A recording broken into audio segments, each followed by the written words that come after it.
So the stock market showcased today why it is still in punish mode. If you don't know what I'm talking about, Netflix brutally lost 25% of its market cap in split seconds. What have we been saying all along through these precarious market conditions? Conditions where inflation seems out of control, rates are about to rise into oblivion. The yield curve between the 10-year and 2-year has inverted multiple times already, which has signaled a recession every single time going back to 1955.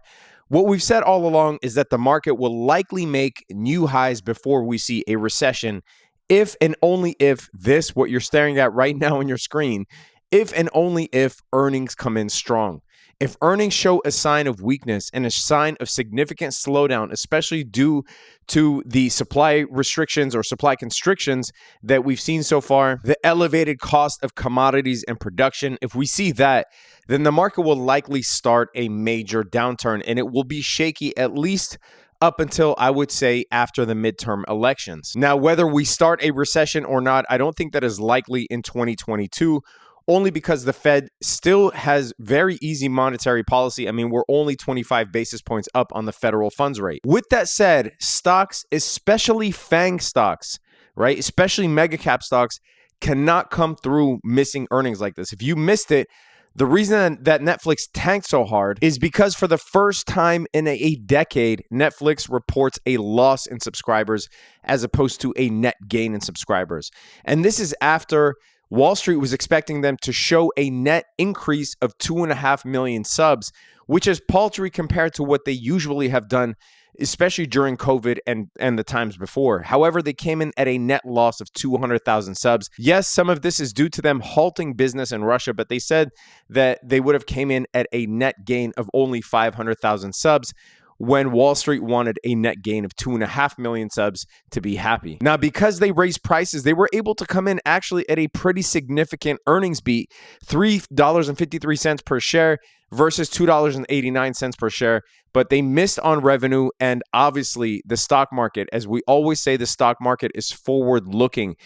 And right now, the future looks grim for Netflix, especially as they reported their first net loss in subscribers. As we all know, for the second half of 2021 and all of 2022, the stock market has been absolutely punishing high valuations. We don't even need to talk about stocks like DocuSign, Roku, DraftKings, etc. And now the market is coming after mega cap stocks. Like we said, if mega cap stocks actually show a major slowdown, that could tank the entire market. And in the Discord, I said, if a boring stock like Johnson & Johnson did double its weekly move in one day, I'm scared for Netflix. And if we take a look at the options market, there was a ton of activity so far out of the money.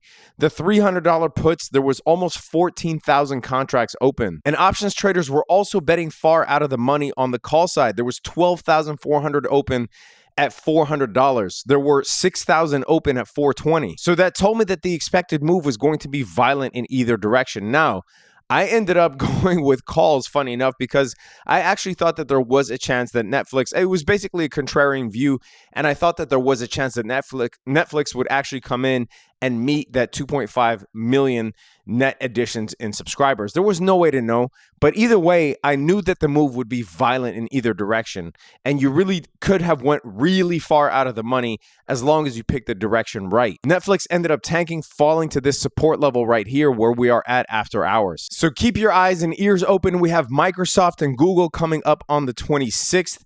We have Facebook coming up on the 27th. We have Apple and Amazon coming up on the 28th. Obviously, among many other stocks, but these are the bigwigs. These are the most valuable companies in the world. And these stocks cannot miss earnings and cannot lower guidance in the same way that Netflix did, right? Now, I personally think that Microsoft, Google, and Apple will be fine. Amazon and Facebook are questions to me for different reasons. Facebook obviously has a model that's similar to Netflix in that it relies on their user numbers, user growth, their average revenue per user, how many net users have they gained or lost. So those numbers are very important to a business like Facebook. And for Amazon, I mean, it's such a big conglomerate that, you know, obviously it has its cloud-based business and whatnot, but there will still be a focus on Prime subscriptions, revenue from sales, as well as average revenue per user on the shipping and retail side. So those two in my eyes are way more precarious and I think could be in for some big moves, Amazon and Facebook. Apple, Microsoft, and Google, I think will be just fine, even if they miss we could see muted moves. And I will definitely be looking to buy all this stuff on any weakness. I will relish the opportunity to do so. Anyway, traders, quick little video. That is it for this video. If you got anything out of this, leave it a big fat thumbs up. Leave it in the comment section below. Let me know what you think of Netflix earnings, what you think is going to happen to other earnings coming up, what you think is going to happen to the market as a result. If you want access to all of the alerts, link is in the description below. Subscribe to the channel, hit that notification bell. Stay safe out there, traders. Peace.